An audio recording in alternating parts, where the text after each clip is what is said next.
Kita dapat 100 dan mungkin ada di kalangan kita belum sempat lagi menebusnya.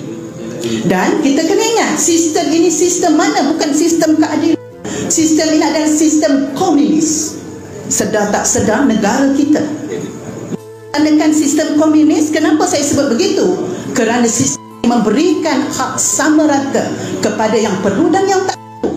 Hatta Tan Sri Tun Mahathir dapat RM100, PMS RM100, saya dapat RM100, dan orang yang susah yang tak dapat bayar sewa rumah tetap juga mendapat RM100. Adakah ini adil? Tidak sebenarnya.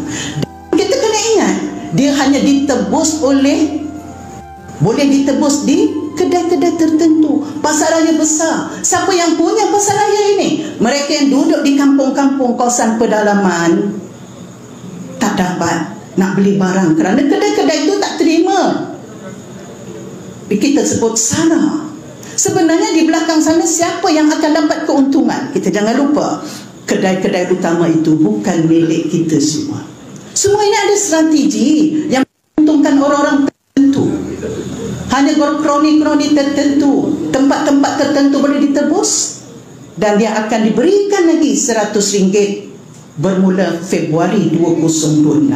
Hakikatnya kerja ini bukan menyelesaikan masalah rakyat dalam menghadapi kos hidup yang tinggi, tetapi ia hanyalah one off sementara.